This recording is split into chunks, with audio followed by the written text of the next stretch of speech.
আল্লাহ পাকের পক্ষ থেকে বিজয়, এটি একটি বড় নিয়ামত। এটা আমরা ছিনিয়ে আনছি নাকি আল্লাহ দিয়েছেন? আগে সেটা আল্লাহ দিয়েছেন। কে দিয়েছেন? আল্লাহ দিয়েছেন। কয়েক বছর লাগাতার যুদ্ধ পরেও তো বিজয় আসে না। মাত্র 9 মাসে কেমনি বিজয় আসছে? কার পক্ষ থেকে আসছে? আল্লাহ তাআলার পক্ষ থেকে আসছে। তবে এই যুদ্ধটা হয়েছিল 71-এ, যে যুদ্ধ হয়েছিল, এর আগে আমাদের এই উপমহাদেশে এক সময় ভারত, পাকিস্তান সব কিছু এক ছিল, ভারতবর্ষ ছিল। ওই সময় 1757 সালে পলাশী প্রান্তে সর্বশেষ সম্রাট নবাব সিরাজউদ্দৌলার পতনের মাধ্যমে, গাদ্দারির মাধ্যমে, মীর জাফর, মীর সাদেক, ঘটিটি বেগমের গাদ্দারির মাধ্যমে যখন মুসলমানদের সালতানাত চলে গেল, তার পরবর্তীতে প্রায় 200 বছর ব্রিটিশ বেনিয়ারা আমাদের ভারত উপমহাদেশ শাসন করেছে। তারপরে 1857 সালে 1831 সনে শাহ আব্দুল আজিজ মুহাদ্দিস দেহলভী রাহমাতুল্লাহি আলাইহি এই সময় একটা ঘোষণা করেছিলেন, ঐতিহাসিক ফতোয়া দিয়েছিলেন যে বর্তমান সময়ে আমরা শত্রু কবলিত দেশে বসবাস করছি, সুতরাং শত্রুকে তাড়ানো আমাদের জন্য ফরজ। এই জন্য মুসলমানরা যুদ্ধে নেমে পড়ে, বিশেষ করে উলামায়ে কেরামের নেতৃত্বে। তারপরে 1857 সালে সিপাহী বিপ্লব নামে যুদ্ধ হয়। এর মধ্যে অনেক উলামায়ে কেরাম শাহাদাত বরণ করে। এরপরে শেরশাহ নামক যে রোড রয়েছে, উলামায়ে কেরামকে এমন কোন গাছ ছিল না যেই গাছের মধ্যে উলামায়ে কেরামকে ফাঁসির কাষ্ঠে ঝুলানো হয়। পরবর্তীতে উলামায়ে কেরামের নেতৃত্বে সাধারণ মানুষের সংযোগে ব্রিটিশরা বা ভারত উপমহাদেশ থেকে পালাতে বাধ্য হয়। তারপরে 1947 সনে ভারতবর্ষ থেকে পাকিস্তান নামক আলাদা রাষ্ট্র তৈরি হয়। 1947 সনে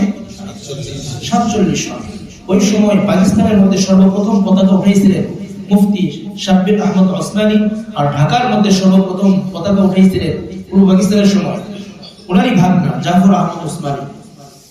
পরবর্তীতে ভাষা আন্দোলন, 70-এ গণভোট, 71-এ মুক্তিযুদ্ধ। এই যে মুক্তিযুদ্ধ, এটা কিন্তু জালেম আর মাজলুমের সম্পর্ক।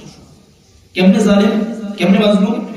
আমাদের দেশে ওই সময় আপনারা ইতিহাস পড়েছেন, বেশি দীর্ঘায়িত করছি না, সুন্দরী কাঠ থেকে কাগজ তৈরি হতো। যে কাগজগুলো আমাদের পূর্ব পাকিস্তানে বিক্রি হইতো 50 পয়সা, আর পশ্চিম পাকিস্তানে বিক্রি হতো 25 পয়সা।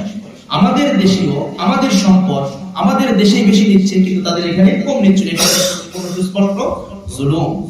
এছাড়াও অনেক জুলুম ছিল। এই জুলুমের বিরুদ্ধে যুদ্ধ হয়েছিল, যার ফলশ্রুতিতে আমরা ছিলাম মাজলুম, তারা ছিল জালেম। এই জন্য আল্লাহ রাব্বুল আলামিনের সাহায্য কার পক্ষে আসে? মাজলুমের পক্ষে আসে। আল্লাহ রাব্বুল আলামিন আমাদেরকে বিজয় দান করেছেন। দান করেছেন কে?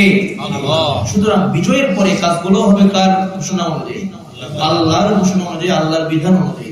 আল্লাহ কি বলেছেন? সূরাতুন নাসরের মধ্যে আল্লাহ বলেছেন, ইযা জাআ রাসূলুল্লাহি ওয়াল ফাতহ ওয়া রাআইতান নাস ইয়াদখুলুনা ফি দীনিল্লাহি আফওয়াজা ফাসাব্বিহ বিহামদি রাব্বিকা ওয়াস্তাগফির ইন্নাহু কানা তাওয়াবা। যখন বিজয় চলে আসবে, তখন মানুষদেরকে দেখবেন ইসলামের মধ্যে তারা দাখিল হচ্ছে। ওই সময় আপনাদের কাজ, সর্বপ্রথম কাজ হচ্ছে আল্লাহর প্রশংসা করা। আল্লাহর কি করা? প্রশংসা। ও আল্লাহ, এই যে আমরা স্বাধীন সার্বভৌম রাষ্ট্রে বসবাস করছি, এটা একমাত্র তোমার কৃপায়, তোমার দয়ায় সম্ভব হয়েছে। সুবহানাল্লাহ। এটা কি আপনার বিশ্বাস লাগে না? মনে প্রাণে বিশ্বাস করতে হবে। আল্লাহ বিজয় না দিলে কখনোই আমরা বিজয় পাইতাম না। 1 নম্বর কাজ আল্লাহর প্রশংসা, 2 নম্বর কাজ আল্লাহর তাসবিহ পাঠ করা, ফাসাব্বিহ, আল্লাহর তাসবিহ পাঠ করা, যে আল্লাহ তাআলা আমাদেরকে বিজয় দান করেছেন। ওয়াস্তাগফির, 3 নম্বর কাজ হচ্ছে আল্লাহ তাআলার কাছে ইস্তিগফার করা। আল্লাহ, মুক্তিযুদ্ধের সময় যে জুলুমগুলো বা যে কাজগুলো আমরা করেছি, এখানে যদি আমাদের কারো গুনাহ হয়ে থাকে, আল্লাহ তুমি আমাদের গুনাহগুলোকে মাফ করে দাও। 4 নম্বর কর্মসূচি হচ্ছে তওবা করা। আল্লাহ, আমাদেরকে যে নিয়ামত দিয়েছো, নিয়ামতের উপর আমরা অটল থাকি। আমাদের রাষ্ট্রকে আমরা হেফাজত করব। কোন গাদ্দার হয়ে আমি কাজ করব না, কোন ব্রিটিশদের এজেন্ডা হয়ে কাজ করব না। আল্লাহ, আমি তওবা করছি। এই 4টি কর্মসূচি নিয়ে আমাদেরকে স্বাধীনতার দিবসে কাজ করতে হবে। তবে কিছু বর্জনীয় আছে। এই বর্জনীয় কাজগুলো, 1 নম্বর, আমরা তো এটা বেশি করি, এই যে ফুলের তোড়া এই বিভিন্ন শহীদ মিনারে বিভিন্ন জায়গায়, এটা সামান্য পরিমাণ কোনো লাভ আমাদের শহীদ ভাইদের হবে না। হবে কি আপনারা বলেন? না। 1000 কোটি টাকার ফুল কিনে দিলেও কোনো লাভ হবে না।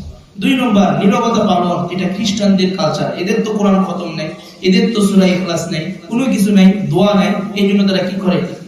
চুপচাপ নীরবতা পালন করে। আসলে এটা ইসলামিক কালচার না, এটা হচ্ছে অন ইসলামিক অপসংস্কৃতি। আমাদের সংস্কৃতি হচ্ছে দোয়া, সূরা ফাতিহা পড়ব, সূরা ইখলাস পড়ব, দোয়া করব, শহীদ ভাইদের উপকার হবে। 3 নম্বর বর্জনীয় কাজ হচ্ছে গান বাদ্য বাজানো। বিভিন্ন সময় দেখা যায় সুন্দর সময় থেকে মাইক এনে এলাকার মধ্যে ডেক্সেট নিয়ে এসে এই যে গান বাদ্য বাজাচ্ছে, এগুলোর মাধ্যমে শহীদদের কি কবরের মধ্যে সওয়াব পৌঁছবে নাকি শাস্তি পৌঁছবে? তাদের মনে করে যদি করি। এই জন্য যুবক ভাইরা, আমরা এর থেকে শিক্ষা নিই, আমরা এই জাতীয় কোনো কাজ করবো না। টেক এনে বা কোন সাথে আয়োজন করে এই জাতীয় কাজে আমরা অংশগ্রহণ করবো না, উদ্বুদ্ধ করবো না। বরঞ্চ আমি যদি বাড়িওয়ালা হই, আমার বাড়ির ছাদের উপর যেন আমার ভাড়াটি অথবা অন্য কেউ যেন করতেও না পারে, সেই জন্য আমি কঠোর ভূমিকা অবতীর্ণ হবো, কঠোর ভূমিকা পালন করবো। কারণ এটা এমন একটা গুনাহ, অনেকেই গুনার মধ্যে আপনি ভাগী করছেন। আল্লাহ রাব্বুল আলামিন আমাদের সকলকে সঠিক বুঝবার তৌফিক দান করুন।